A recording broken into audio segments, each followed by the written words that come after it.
Hello, my name's Mattie. Welcome to my Storyland. F. Scott Fitzgerald was an American author who wrote in the early to mid-1900s, and whose work, perhaps more than any other writers of the time, gives the reader a glimpse into a very particular part of America, at a very particular time. He told us stories about the Jazz Age, and about the life and times of Eastern elites, Ivy League schools, socialites, and champagne, materialism, decadence, and excess. Elements he brought to a head in The Great Gatsby, now considered a masterwork and possibly the greatest American novel of the 20th century. But I've always had a soft spot for a short story he published a few years before Gatsby in 1922, The Curious Case of Benjamin Button. It's a beautiful story, ostensibly about someone born as an old man who then ages in reverse. But the story isn't really about that. It doesn't concern itself with the magic of the situation. It's about fathers and sons. It's about society and public acceptance. It's about who you are and how others see you and the relative importance of the two. It's a love story, but it's also about change, transformation, and decline. It is, at its heart, funny, ironic, understated, beautifully sad, without being cynical or pessimistic. When most people picture Fitzgerald, my guess is that they imagine him as if he were a character from one of his books, an elite, a member of a club we cannot enter, sipping champagne whilst standing at the edge of a never-ending party, smiling at the capers before him. The reality was, of course, much different. Fitzgerald's successes were brief. He was seldom well regarded by the critics, and often flirted with bankruptcy. The Great Gatsby itself was a critical and financial failure at the time. He may now be seen as one of the greatest American writers of the 20th century, but when he died from a heart attack, 44 years old, an alcoholic already forgotten by the public, he thought himself a failure. When I imagine Fitzgerald, I don't see the champagne-swilling socialite. But neither do I see the tragic figure he seemed to become. Rather, I see him as the hopeful but sad romantic that wrote Benjamin Button. And today, it is my pleasure to read it to you. Are you ready? Then let's begin. The Curious Case of Benjamin Button by F. Scott Fitzgerald.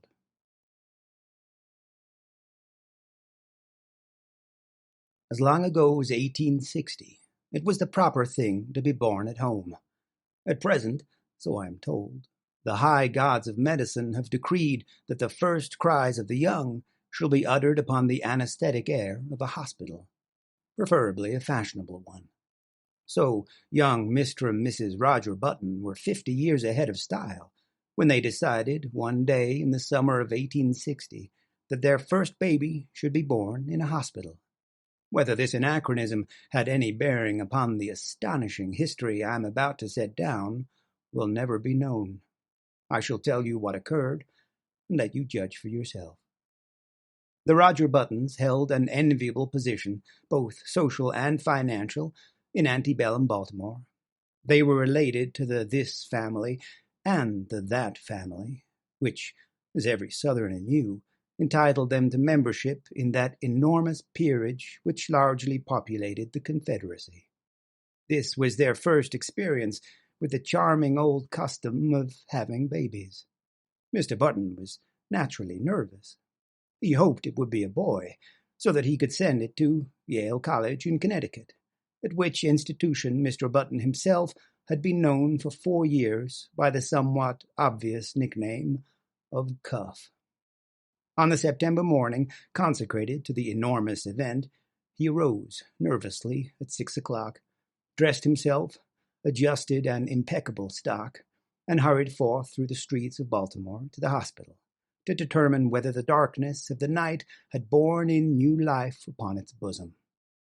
When he was approximately 100 yards from the Maryland Private Hospital for Ladies and Gentlemen, he saw Dr. Keene, the family physician, descending from the front steps, rubbing his hands together with a washing movement, as all doctors are required to do by the unwritten ethics of their profession. Mr. Roger Button, the president of Roger Button & Co. Wholesale Hardware, began to run toward Dr. Keene with much less dignity than was expected from a Southern gentleman of that picturesque period.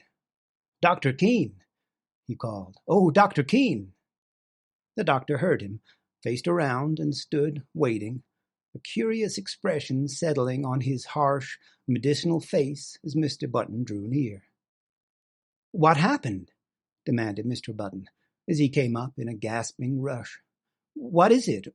How is she? A boy? Who is it? What?" "Talk sense," said Dr. Keene sharply. He appeared somewhat irritated.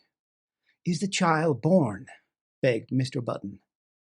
Dr. Keene frowned. "Why, yes, I suppose so, after a fashion."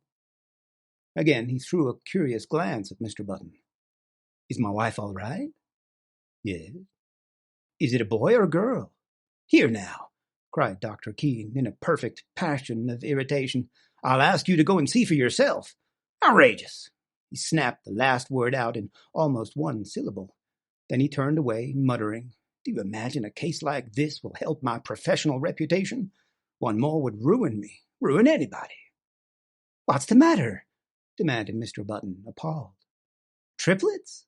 No, not triplets," answered the doctor cuttingly. "What's more, you can go and see for yourself, and get another doctor. I brought you into the world, young man, and I've been a physician to your family for 40 years, but I'm through with you. I don't want to see you or any of your relatives ever again. Goodbye." Then he turned sharply, and without another word, climbed into his phaeton, which was waiting at the curbstone, and drove severely away. Mr. Button stood there upon the sidewalk, stupefied and trembling from head to foot. What horrible mishap had occurred? He had suddenly lost all desire to go into the Maryland Private Hospital for ladies and gentlemen. It was with the greatest difficulty that, a moment later, he forced himself to mount the steps and enter the front door. A nurse was sitting behind a desk in the opaque gloom of the hall. Swallowing his shame, Mr. Button approached her. "Good morning," she remarked, looking up at him pleasantly. "Good morning. I am Mr. Button." At this, a look of utter terror spread itself all over the girl's face. She rose to her feet and seemed about to fly from the hall, restraining herself only with the most apparent difficulty. "I want to see my child," said Mr. Button. The nurse gave a little scream. "Oh, of course," she cried hysterically. "Upstairs, right upstairs. Go, up." She pointed the direction, and Mr. Button, bathed in cool perspiration, turned falteringly and began to mount to the second floor. In the upper hall, he addressed another nurse who approached him, basin in hand. "I'm Mr. Button," he managed to articulate. "I want to see my—" Clank. The basin clattered to the floor and rolled in the direction of the stairs. Clank. Clank. It began a methodical descent, as if sharing in the general terror which this gentleman provoked. "I want to see my child!" Mr. Button almost shrieked. He was on the verge of collapse. Clank. The basin reached the first floor. The nurse regained control of herself and threw Mr. Button a look of hearty contempt. "All right, Mr. Button," she agreed in a hushed voice. "Very well. But if you knew what a state it's put us all in this morning, it's perfectly outrageous. The hospital will never have a ghost of a reputation after—" "Hurry!" he cried hoarsely. "I can't stand this." "Come this way, then, Mr. Button." He dragged himself after her. At the end of a long hall, they reached a room from which proceeded a variety of howls. Indeed, a room which, in later parlance, would have been known as the crying room. They entered. "Well?" gasped Mr. Button. "Which is mine?" "There," said the nurse. Mr. Button's eyes followed her pointing finger, and this is what he saw. Wrapped in a voluminous white blanket and partly crammed into one of the cribs, there sat an old man, apparently about 70 years of age. His sparse hair was almost white, and from his chin dripped a long, smoke-colored beard, which waved absurdly back and forth, fanned by the breeze coming in at the window. He looked up at Mr. Button with dim, faded eyes in which lurked a puzzled question. "Am I mad?" thundered Mr. Button, his terror resolving into rage. "Is this some ghastly hospital joke?" "It doesn't seem like a joke to us," replied the nurse severely, "and I don't know whether you're mad or not, but that is most certainly your child." The cool perspiration redoubled on Mr. Button's forehead. He closed his eyes, and then, opening them, looked again. There was no mistake. He was gazing at a man of 70, a baby of 70, a baby whose feet hung over the sides of the crib in which it was reposing. The old man looked placidly from one to the other for a moment, and then suddenly spoke in a cracked and ancient voice. "Are you my father?" he demanded. Mr. Button and the nurse started violently. "Because if you are," went on the old man querulously, "I wish you'd get me out of this place, or at least get them to put a comfortable rocker in here." "Where in God's name did you come from? Who are you?" burst out Mr. Button frantically. "I can't tell you exactly who I am," replied the querulous whine, "because I've only been born a few hours, but my last name is certainly Button." "You lie! You're an impostor!" The old man turned wearily to the nurse. "Nice way to welcome a newborn child," he complained in a weak voice. "Tell him he's wrong, why don't you?" "You're wrong, Mr. Button," said the nurse severely. "This is your child, and you'll have to make the best of it. We're going to ask you to take him home with you as soon as possible, sometime today." "Home?" repeated Mr. Button incredulously. "Yes, we can't have him here. We really can't, you know." "I'm right glad of it," whined the old man. "This is a fine place to keep a youngster of quiet tastes. With all this yelling and howling, I haven't been able to get a wink of sleep. I asked for something to eat." Here his voice rose to a shrill note of protest. "They bought me a bottle of milk." Mr. Button sank down upon a chair near his son and concealed his face in his hands. "My heavens," he murmured in an ecstasy of horror. "What will people say? What must I do?" "You'll have to take him home," insisted the nurse, "immediately."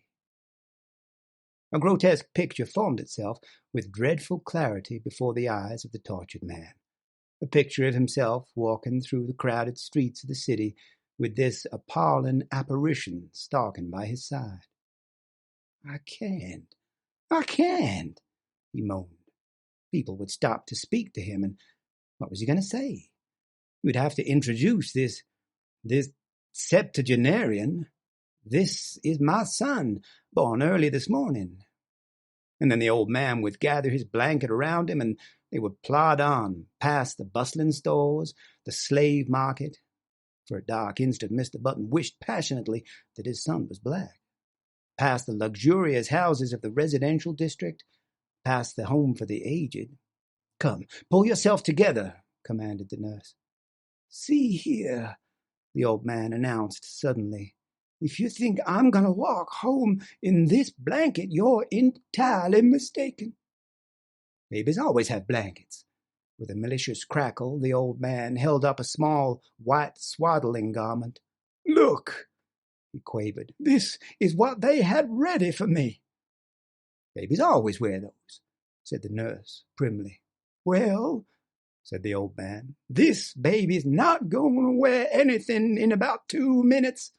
This blanket itches. They might at least have given me a sheet.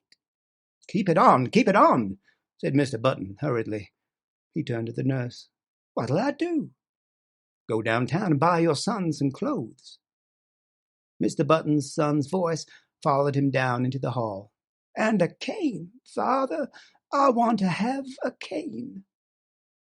Mr. Button banged the outer door savagely.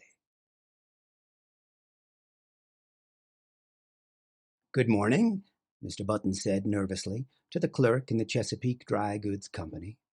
I want to buy some clothes for my child. How old is your child, sir?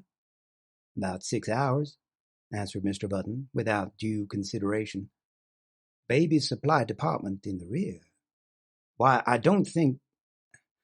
not sure that's what I want. He's an unusually large-sized child. Exceptionally large. They have the largest child sizes. Where is the boys' department? Inquired Mr. Button, shifting his ground desperately. He felt that the clerk must surely scent his shameful secret. Right here. Well, he hesitated. The notion of dressing his son in men's clothes was repugnant to him. If, say, he could only find a very large boy's suit, he might cut off that long and awful beard, dye the white-brown hair, and thus manage to conceal the worst and to retain something of his own self-respect, not to mention his position in Baltimore society. But a frantic inspection of the boys' department revealed no suits to fit the newborn Button. He blamed the store, of course. In such cases, it is the thing to blame the store. How old did you say that boy of yours was? Demanded the clerk, curiously. He's 16. Oh, I beg your pardon. I thought you said 6 hours. You'll find the youth's department in the next aisle. Mr. Button turned miserably away. Then he stopped, brightened, and pointed his finger toward a dressed dummy in the window display. There! He exclaimed. I'll take that suit out there on the dummy. The clerk stared. Why, he protested, that's not a child's suit. At least it is, but it's for fancy dress. You could wear it yourself. Wrap it up, insisted his customer nervously. That's what I want. The astonished clerk obeyed. Back at the hospital, Mr. Button entered the nursery and almost threw the package at his son. Here's your clothes, he snapped out. The old man untied the package and viewed the contents with a quizzical eye.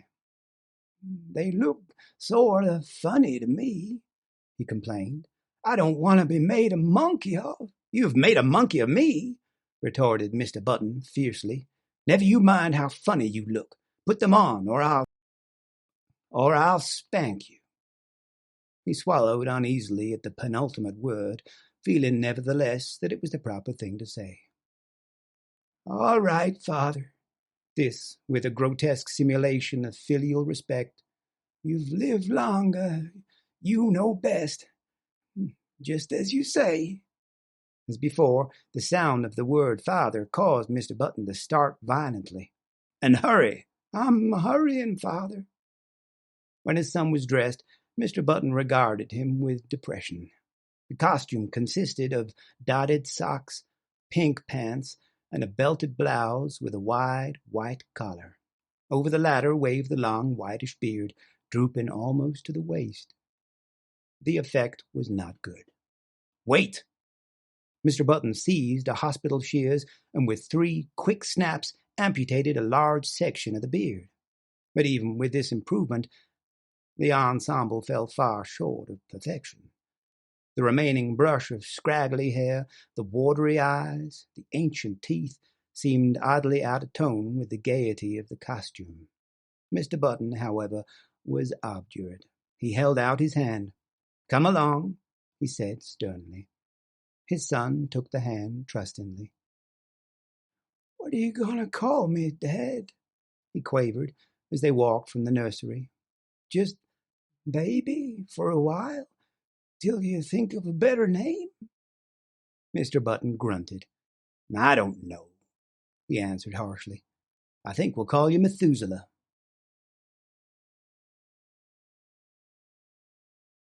Even after the new addition to the Button family had had his hair cut short and then dyed to a sparse, unnatural black, had had his face shaved so close that it glistened, and had been attired in small boy clothes made to order by a flabbergasted tailor, it was impossible for Button to ignore the fact that his son was a poor excuse for a first family baby. Despite his aged stoop, Benjamin Button, for it was by this name they called him, instead of by the appropriate but invidious Methuselah, was 5 feet 8 inches tall.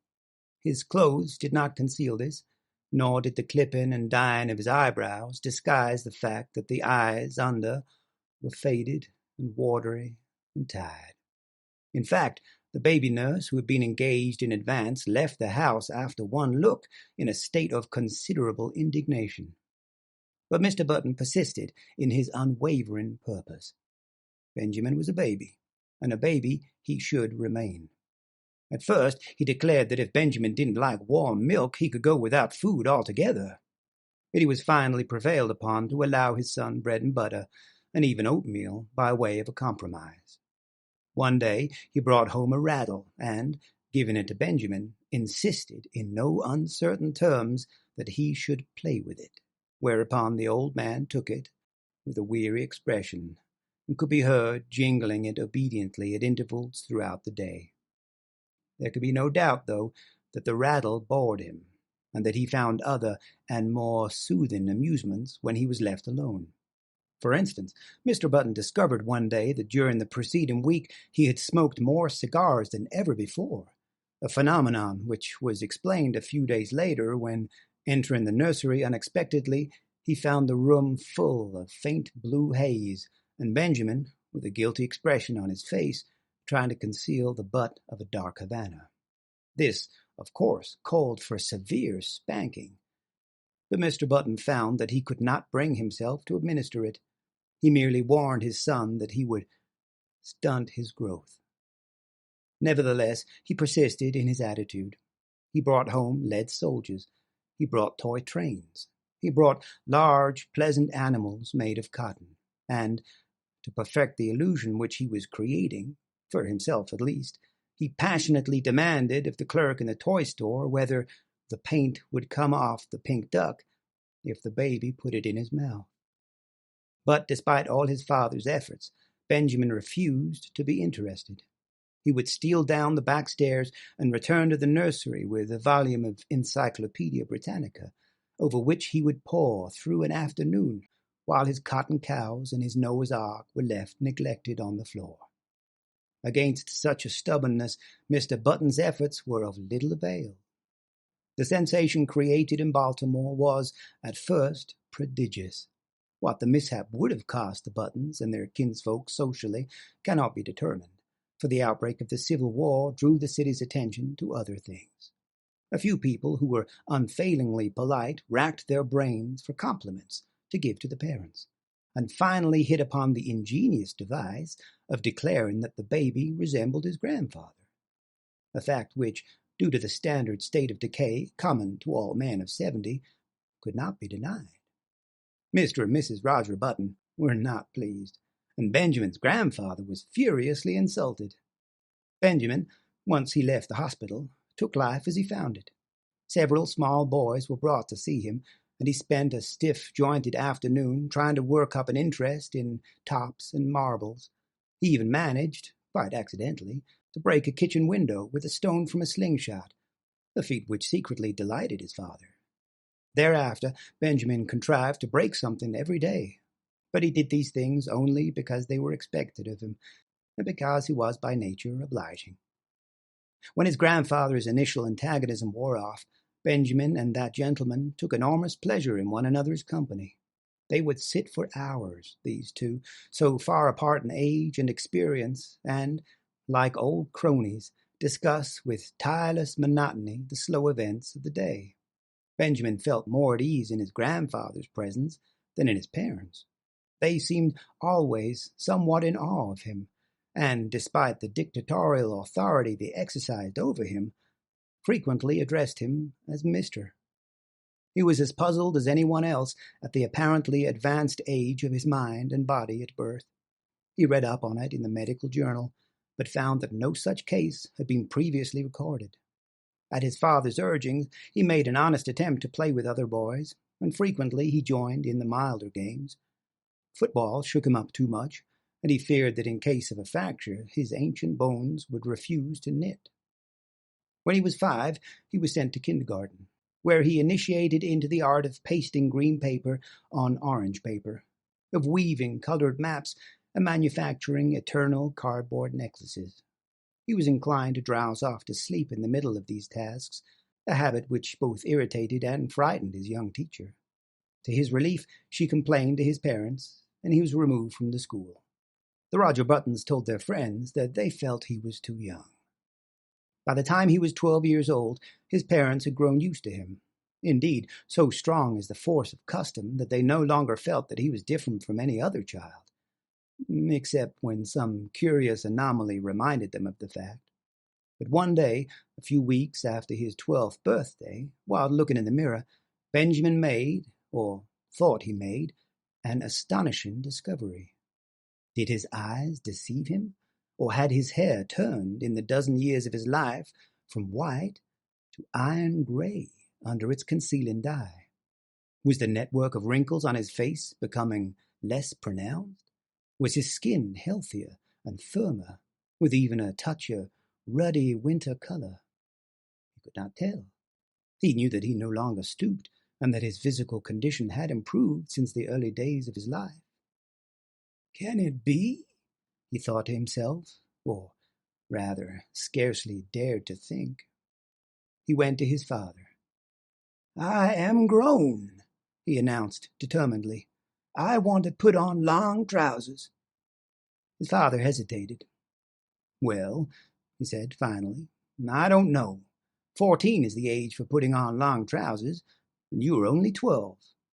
"But you'll have to admit," protested Benjamin, "that I'm big for my age."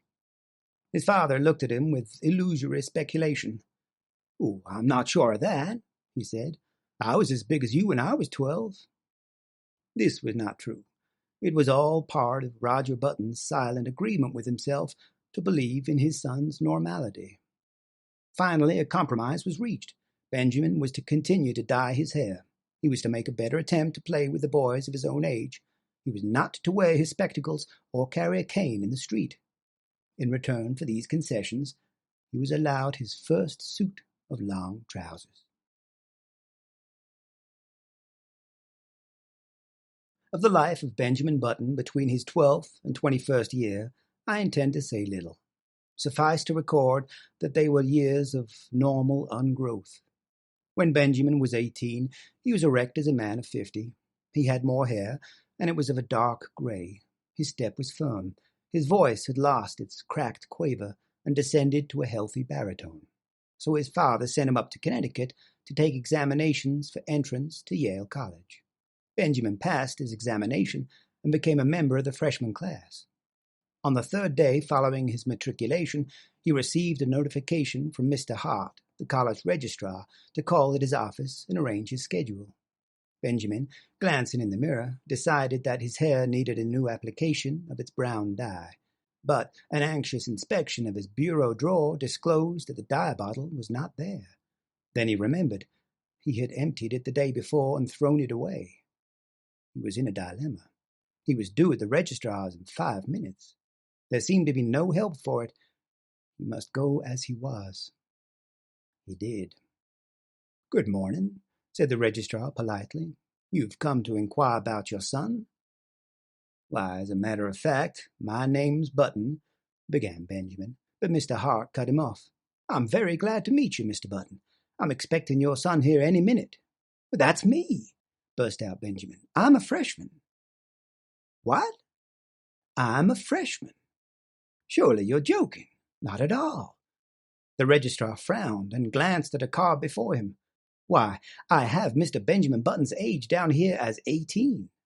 "Well, that's my age," asserted Benjamin, flushing slightly. The registrar eyed him wearily. "Now surely, Mr. Button, you don't expect me to believe that."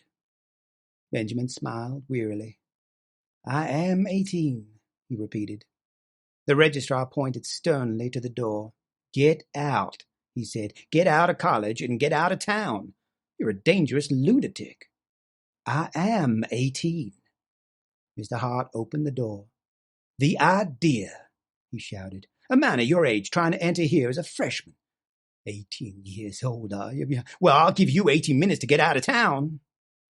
Benjamin Button walked with dignity from the room, and half a dozen undergraduates who were waiting in the hall followed him curiously with their eyes. When he had gone a little way, he turned around, faced the infuriated registrar, who was still standing in the doorway, and repeated in a firm voice, "I am 18 years old." To a chorus of titters which went up from the group of undergraduates, Benjamin walked away. But he was not fated to escape so easily. On his melancholy walk to the railroad station, he found that he was being followed by a group, then by a swarm, and finally by a dense mass of undergraduates. The word had gone around that a lunatic had passed the entrance examinations for Yale and attempted to palm himself off as a youth of 18. A fever of excitement permeated the college. Men ran hatless out of classes. The football team abandoned its practice and joined the mob. Professors' wives, with bonnets awry and bustles out of position, ran shouting after the procession, from which proceeded a continual succession of remarks aimed at the tender sensibilities of Benjamin Button. "He must be the wandering Jew. He ought to go to prep school at his age. Look at the infant prodigy. He thought this was the old man's home. Go up to Harvard." Benjamin increased his gait, and soon he was running. He would show them. He would go to Harvard, and then they would regard these ill-considered taunts. Safely on board the train from Baltimore, he put his head from the window. "You'll regret this," he shouted. "Ha, ha, ha!" The undergraduates laughed. "Ha, ha, ha, ha!" It was the biggest mistake that Yale College ever made. In 1880, Benjamin Button was 20 years old, and he signalized his birthday by going to work for his father in Roger Button & Co. Wholesale Hardware. It was in that same year that he began going out socially. That is, his father insisted on taking him to several fashionable dances. Roger Button was now 50, and he and his son were more and more companionable. In fact, since Benjamin had ceased to dye his hair, which was still grayish, they appeared about the same age, and could have passed for brothers. One night in August, they got into the phaeton, attired in their full-dress suits, and drove out to a dance at the Shevlins' country house, situated just outside of Baltimore. It was a gorgeous evening. A full moon drenched the road to the lustreless color of platinum, and late-blooming harvest flowers breathed into the motionless air aromas that were like low, half-heard laughter. The open country, carpeted for rods around the bright wheat, was translucent as in the day. It was almost impossible not to be affected by the sheer beauty of the sky. Almost. "There's a great future in the dry goods business," Roger Button was saying. He was not a spiritual man. His aesthetic sense was rudimentary. "Old fellas like me can't learn new tricks," he observed profoundly. "It's you youngsters with energy and vitality that have the great future before you." Far up the road, the lights of the Shevlins' country house drifted into view, and presently there was a sighing sound that crept persistently toward them. It might have been the fine plaint of violins or the rustle of the silver wheat under the moon. They pulled up behind a handsome brougham whose passengers were disembarking at the door. A lady got out, then an elderly gentleman, then another young lady, beautiful as sin. Benjamin started. An almost chemical change seemed to dissolve and recompose the very elements of his body. A rigor passed over him. Blood rose into his cheeks, his forehead, and there was a steady thumping in his ears. It was first love. The girl was slender and frail, with hair that was ashen under the moon and honey-colored under the sputtering gas lamps of the porch. Over her shoulders was thrown a Spanish mantilla of softest yellow, butterflied in black. Her feet were glittering buttons at the hem of her bustled dress. Roger Button leaned over to his son. "That," he said, "is young Hildegard Moncrief, the daughter of General Moncrief." Benjamin nodded coldly. "Pretty little thing," he said indifferently. But when the Negro boy had led the buggy away, he added, "Dad, you might introduce me to her." They approached a group of which Miss Moncrief was the center. Reared in the old tradition, she curtsied low before Benjamin. Yes, he might have a dance. He thanked her and walked away, staggered away. The interval until the time for his turn should arrive dragged itself out interminably. He stood close to the wall, silent, inscrutable, watching with murderous eyes the young bloods of Baltimore as they eddied around Hildegard Moncrief, passionate admiration in their faces. How obnoxious they seemed to Benjamin, how intolerably rosy. Their curling brown whiskers aroused in him a feeling equivalent to indigestion. But when his own time came, and he drifted with her out upon the changing floor to the music of the latest waltz from Paris, his jealousies and anxieties melted from him like a mantle of snow. Blind with enchantment, he felt that life was just beginning. "You and your brother got here just as we did, didn't you?" asked Hildegard, looking up at him with eyes that were like bright blue enamel. Benjamin hesitated. If she took him for his father's brother, would it be best to enlighten her? He remembered his experience at Yale, so he decided against it. It would be rude to contradict a lady. It would be criminal to mar this exquisite occasion with the grotesque story of his origin. Later, perhaps. So he nodded, smiled, listened, was happy. "I like men of your age," Hildegard told him. "Young boys are so idiotic. They tell me how much champagne they drink at college and how much money they lose playing cards. Men of your age know how to appreciate women." Benjamin felt himself on the verge of a proposal. With an effort, he choked back the impulse. "You're just the romantic age," she continued. 50. 25 is too worldly wise. 30 is apt to be pale from overwork. 40 is the age of long stories that take a whole cigar to tell. 60 is too near 70. But 50 is the mellow age. I love 50. 50 seemed to Benjamin a glorious age. He longed passionately to be 50. "I've always said," went on Hildegard, "that I'd rather marry a man of 50 and be taken care of than many a man of 30 and take care of him." For Benjamin, the rest of the evening was bathed in a honey-colored mist. Hildegard gave him 2 more dances, and they discovered that they were marvelously in accord on all the questions of the day. She was to go driving with him on the following Sunday, and then they would discuss all these questions further. Going home in the phaeton just before the crack of dawn, when the first bees were humming and the fading moon glimmered in the cool dew, Benjamin knew vaguely that his father was discussing wholesale hardware. "And what do you think should merit our biggest attention after hammers and nails?" the elder Button was saying. "Love," replied Benjamin absent-mindedly. "Lugs?" exclaimed Roger Button. "Why, I've just covered the question of lugs." Benjamin regarded him with dazed eyes, just as the eastern sky was suddenly cracked with light, and an oriole yawned piercingly in the quickening trees. When, 6 months later, the engagement of Miss Hildegard Moncrief to Mr. Benjamin Button was made known, I say made known, for General Moncrief declared he would rather fall upon his sword than announce it, the excitement in Baltimore society reached a feverish pitch. The almost forgotten story of Benjamin's birth was remembered and sent out upon the winds of scandal in picaresque and incredible form. It was said that Benjamin was really the father of Roger Button, that he was his brother who had been in prison for 40 years, that he was John Wilkes Booth in disguise, and, finally, that he had 2 small conical horns sprouting from his head. The Sunday supplements of the New York papers played up the case with fascinating sketches which showed the head of Benjamin Button attached to a fish, to a snake, and, finally, to a body of solid brass. He became known, journalistically, as the Mystery Man of Maryland. But the true story, as is usually the case, had a very small circulation. However, everyone agreed with General Moncrief that it was criminal for a lovely girl who could have married any beau in Baltimore to throw herself into the arms of a man who was assuredly 50. In vain, Mr. Roger Button published his son's birth certificate in large type in the Baltimore Blaze. No one believed it. You had only to look at Benjamin and see.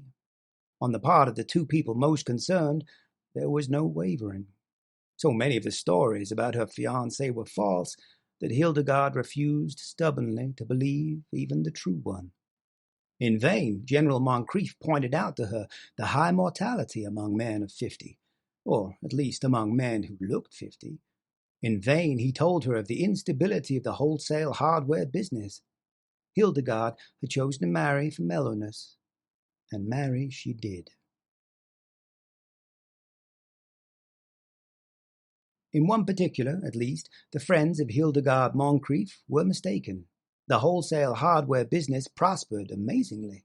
In the 15 years between Benjamin Button's marriage in 1880 and his father's retirement in 1895, the family fortune was doubled, and this was due largely to the younger member of the firm. Needless to say, Baltimore eventually received the couple to its bosom. Even old General Moncrief became reconciled to his son-in-law when Benjamin gave him the money to bring out his History of the Civil War in 20 volumes, which had been refused by 9 prominent publishers. In Benjamin himself, 15 years had wrought many changes. It seemed to him that the blood flowed with new vigor through his veins. It began to be a pleasure to rise in the morning, to walk with an active step along the busy, sunny street, to work untiringly with his shipments of hammers and his cargoes of nails. It was in 1890 that he executed his famous business coup. He brought up the suggestion that all nails used in nailing up the boxes in which nails are shipped are the property of the shippee, a proposal which became a statute, was approved by Chief Justice Fossil, and saved Roger Button and Company, wholesale hardware, more than 600 nails every year. In addition, Benjamin discovered that he was becoming more and more attracted by the gay side of life. It was typical of his growing enthusiasm for pleasure that he was the first man in the city of Baltimore to own and run an automobile. Meeting him on the street, his contemporaries would stare enviously at the picture he made of health and vitality. "He seems to grow younger every year," they would remark. And if old Roger Button, now 65 years old, had failed at first to give a proper welcome to his son, he atoned at last by bestowing on him what amounted to adulation. And here we come to an unpleasant subject which it will be well to pass over as quickly as possible. There was only one thing that worried Benjamin Button. His wife had ceased to attract him. At that time, Hildegard was a woman of 35, with a son, Roscoe, 14 years old. In the early days of their marriage, Benjamin had worshipped her. But as the years passed, her honey-colored hair became an unexciting brown. The blue enamel of her eyes assumed the aspect of cheap crockery. Moreover, and most of all, she had become too settled in her ways, too placid, too content, too anemic in her excitements, and too sober in her taste. As a bride, it had been she who had dragged Benjamin to dances and dinners. Now conditions were reversed.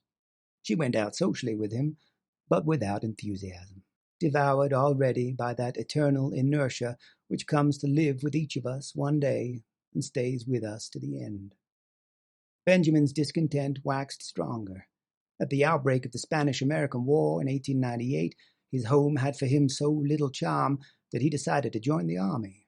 With his business influence, he obtained a commission as captain and proved so adaptable to the work that he was made a major, and finally a lieutenant colonel, just in time to participate in the celebrated charge up San Juan Hill. He was slightly wounded and received a medal. Benjamin had become so attached to the activity and excitement of army life that he regretted to give it up, but his business required attention, so he resigned his commission and came home. He was met at the station by a brass band and escorted to his house. Hildegard, waving a large silk flag, greeted him on the porch, and even as he kissed her, he felt, with a sinking of the heart, that these 3 years had taken their toll. She was a woman of 40 now, with a faint skirmish line of gray hairs in her head. The sight depressed him. Up in his room, he saw his reflection in the familiar mirror. He went closer and examined his own face with anxiety, comparing it after a moment with a photograph of himself in uniform taken just before the war. "Good Lord," he said aloud. The process was continuing. There was no doubt of it. He looked now like a man of 30. Instead of being delighted, he was uneasy. He was growing younger. He had hitherto hoped that once he reached a bodily age equivalent to his age in years, the grotesque phenomenon which had marked his birth would cease to function. He shuddered. His destiny seemed to him awful, incredible. When he came downstairs, Hildegard was waiting for him. She appeared annoyed, and he wondered if she had at last discovered that there was something amiss. It was with an effort to relieve the tension between them that he broached the matter at dinner in what he considered a delicate way. "Well," he remarked lightly, "everybody says I look younger than ever." Hildegard regarded him with scorn. She sniffed. "Do you think it's anything to boast about?" "I'm not boasting," he asserted uncomfortably. She sniffed again. "The idea," she said, and after a moment, "I should think you'd have enough pride to stop it." "How can I?" he demanded. "I'm not going to argue with you," she retorted, "but there's a right way of doing things and a wrong way, and if you've made up your mind to be different from everybody else, I don't suppose I can stop you, but I really don't think it's very considerate." "But, Hildegard, I can't help it." "You can too. You're simply stubborn. You think you don't want to be like anyone else. You always have been that way, and you always will be. But just think how it would be if everyone else looked at things as you do. What would the world be like?"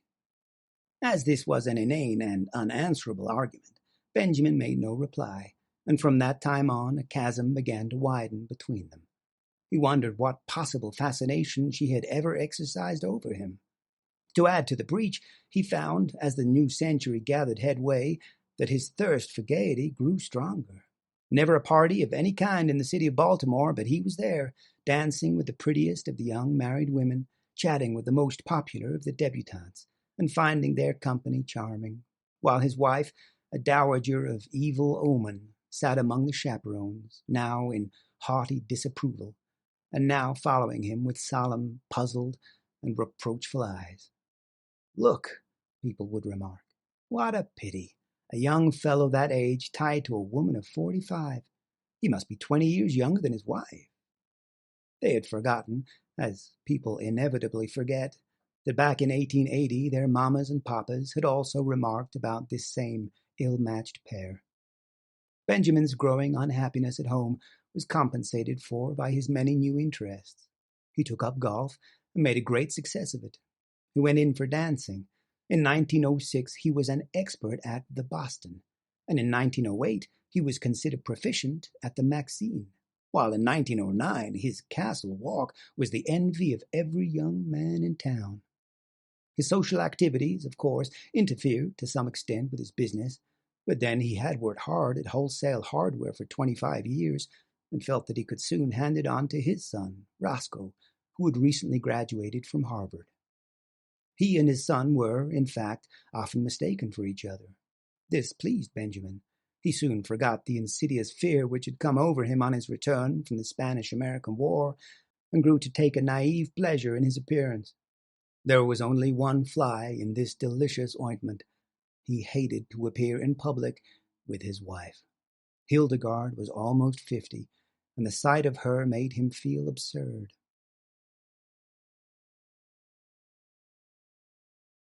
One September day in 1910, a few years after Roger Button & Co. wholesale hardware had been handed over to young Roscoe Button, a man, apparently about 20 years old, entered himself as a freshman at Harvard University, Cambridge. He did not make the mistake of announcing that he would never see 50 again, nor did he mention the fact that his son had been graduated from the same institution 10 years before. He was admitted and almost immediately attained a prominent position in the class, partly because he seemed a little older than the other freshmen, whose average age was about 18.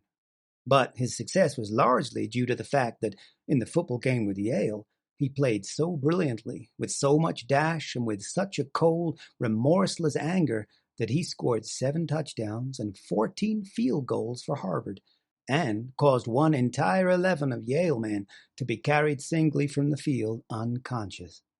He was the most celebrated man in college. Strange to say, in his third or junior year, he was scarcely able to make the team. The coaches said that he had lost weight, and it seemed to the more observant among them that he was not quite as tall as before. He made no touchdowns. Indeed, he was retained on the team chiefly in the hope that his enormous reputation would bring terror and disorganization to the Yale team. In his senior year, he did not make the team at all. He had grown so slight and frail that one day he was taken by some sophomores for a freshman, an incident which humiliated him terribly. He became known as something of a prodigy, a senior who was surely no more than 16, and he was often shocked at the worldliness of some of his classmates. His studies seemed harder to him. He felt that they were too advanced. He had heard his classmates speak of St. Midas's, the famous preparatory school, at which so many of them had prepared for college, and he determined after his graduation to enter himself at St. Midas's, where the sheltered life among boys his own size would be more congenial to him.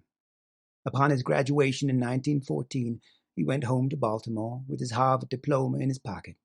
Hildegard was now residing in Italy, so Benjamin went to live with his son, Roscoe. But though he was welcomed in a general way, there was obviously no heartiness in Roscoe's feeling toward him. There was even perceptible a tendency on his son's part to think that Benjamin, as he moped about the house in adolescent moodiness, was somewhat in the way. Roscoe was married now and prominent in Baltimore's life, and he wanted no scandal to creep out in connection with his family. Benjamin, no longer persona grata with the debutantes and younger college set, found himself left much done, except for the companionship of 3 or 4 15-year-old boys in the neighborhood.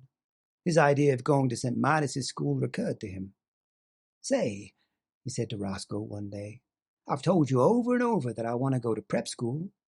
"Well, go then," replied Roscoe shortly. The matter was distasteful to him, and he wished to avoid a discussion. "I can't go alone," said Benjamin helplessly.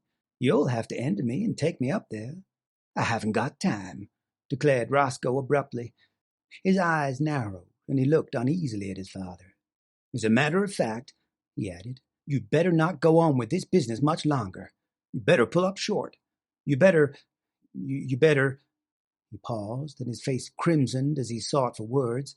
"You better turn right around and start back the other way. This has gone too far to be a joke. It isn't funny any longer. You behave yourself." Benjamin looked at him on the verge of tears. "And another thing," continued Roscoe. "When visitors are in the house, I want you to call me Uncle. Not Roscoe, but Uncle. Do you understand? It looks absurd for a boy of 15 to call me by my first name. Perhaps you'd better call me Uncle all the time so you'll get used to it." With a harsh look at his father, Roscoe turned away.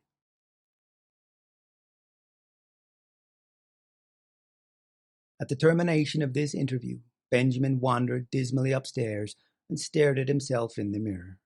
He had not shaved for 3 months, but he could find nothing on his face but a faint white down with which it seemed unnecessary to meddle. When he had first come home from Harvard, Roscoe had approached him with the proposition that he should wear eyeglasses and imitation whiskers glued to his cheeks, and it had seemed for a moment that the farce of his early years was to be repeated. But whiskers had itched and made him ashamed. He wept, and Roscoe had reluctantly relented. Benjamin opened a book of boys' stories, the Boy Scouts in Bimini Bay, and began to read. But he found himself thinking persistently about the war.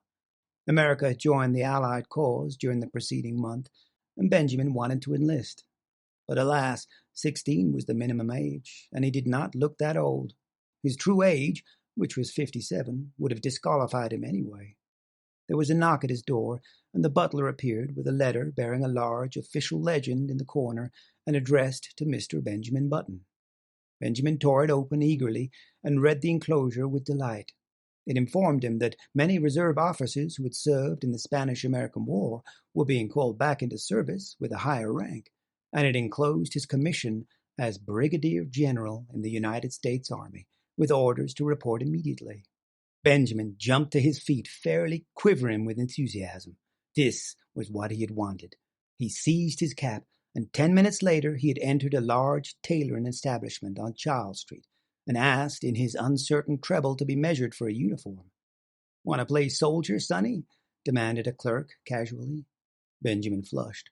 "Say, never mind what I want," he retorted angrily. "My name's Button, and I live on Mount Vernon Place, so you know I'm good for it." "Well," admitted the clerk hesitantly, "if you're not, I guess your daddy is, all right." Benjamin was measured, and a week later his uniform was completed. He had difficulty in obtaining the proper general's insignia, because the dealer kept insisting to Benjamin that a nice VWCA badge would look just as well and be much more fun to play with. Saying nothing to Roscoe, he left the house one night and proceeded by train to Camp Mosby in South Carolina, where he was to command an infantry brigade. On a sultry April day, he approached the entrance to the camp, paid off the taxicab which had brought him from the station, and turned to the sentry on guard. "Get someone to handle my luggage," he said briskly. The sentry eyed him reproachfully. "Say," he remarked, "where are you going with the general's duds, sonny?" Benjamin, veteran of the Spanish-American War, whirled upon him with fire in his eyes, but with, alas, a changing treble voice. "Come to attention," he tried to thunder. He paused for breath. Then suddenly he saw the sentry snap his heels together and bring his rifle to the present. Benjamin concealed a smile of gratification. When he glanced around, his smile faded. It was not he who had inspired obedience, but an imposing artillery colonel who was approaching on horseback. "Colonel!" called Benjamin shrilly. The colonel came up, drew rein, and looked coolly down at him with a twinkle in his eyes. "Whose little boy are you?" he demanded kindly. "I'll soon darn well show you whose little boy I am," retorted Benjamin in a ferocious voice. "Get down off that horse." The colonel roared with laughter. "You want him, eh, General? Here," cried Benjamin desperately. "Read this." And he thrust his commission towards the colonel. The colonel read it, his eyes popping from their sockets. "Where'd you get this?" he demanded, slipping the document into his own pocket. "I got it from the government, as you'll soon find out." "You'll come along with me," said the colonel with a peculiar look. "We'll go up to headquarters and talk this over. Come along."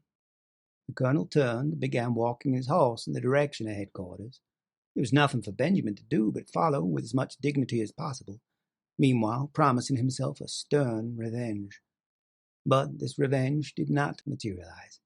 2 days later, however, his son Roscoe materialized from Baltimore, hot and cross from a hasty trip, and escorted the weeping general, sans uniform, back to his home.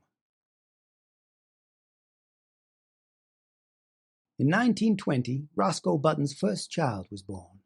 During the attendant festivities, however, no one thought it the thing to mention that the little grubby boy, apparently about 10 years of age, who played around the house with lead soldiers and a miniature circus, was the new baby's own grandfather. No one disliked the little boy, whose fresh, cheerful face was crossed with just a hint of sadness, but to Roscoe Button his presence was a source of torment. In the idiom of his generation, Roscoe did not consider the matter efficient.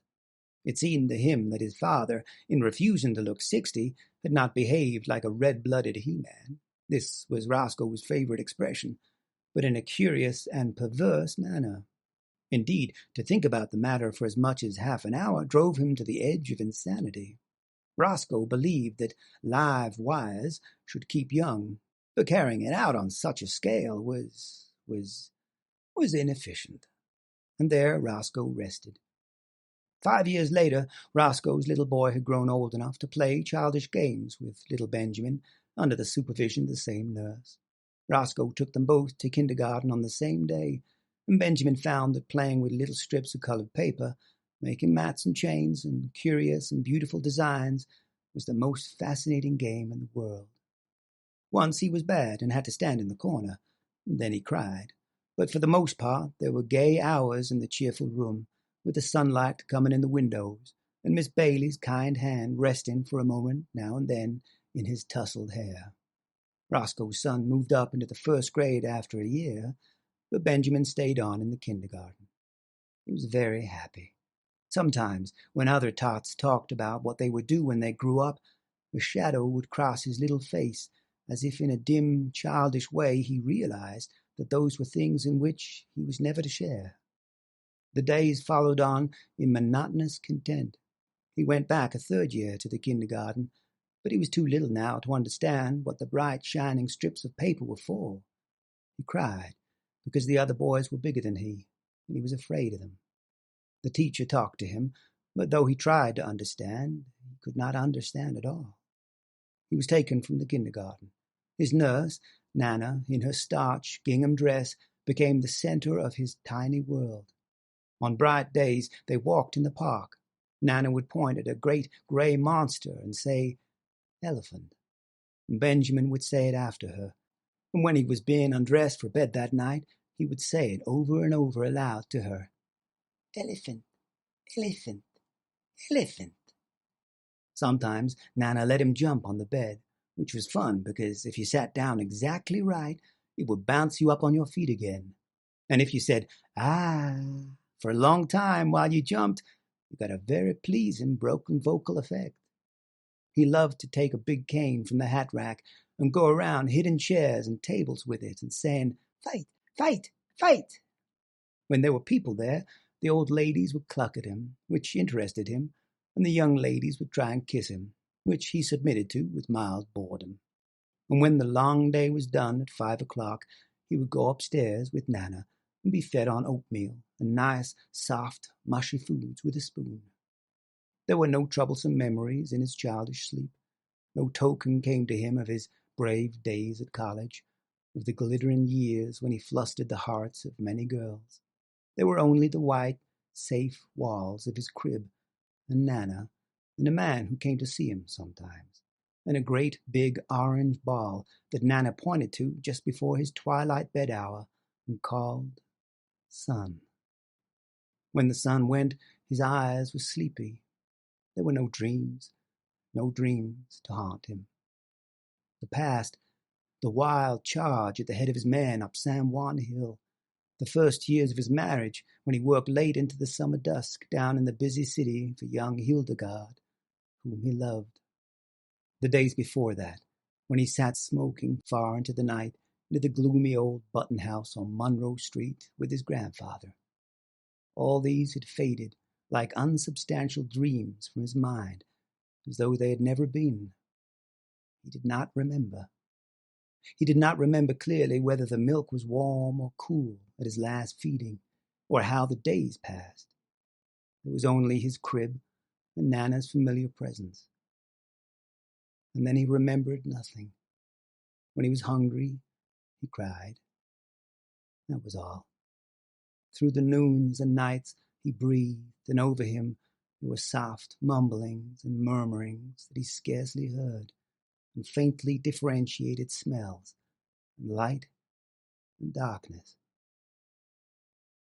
Then it was all dark, and his white crib, and the dim faces that moved above him, and the warm, sweet aroma of the milk faded out altogether from his mind.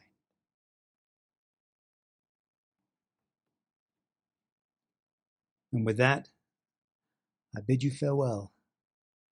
I hope you enjoyed the story. Perhaps I'll see you again. I certainly hope so. Until then. Hello, Mattie here. Thanks for watching me read stuff. There are lots more videos of me reading stuff over on my channel, and if there's other stuff you'd really like me to read, just let me know in the comments section below. Don't forget to hit the like and subscribe buttons, and I upload new videos all the time, so maybe hit the bell icon too, so you can get notified when new stuff comes out. Thanks again for watching, and see you next time.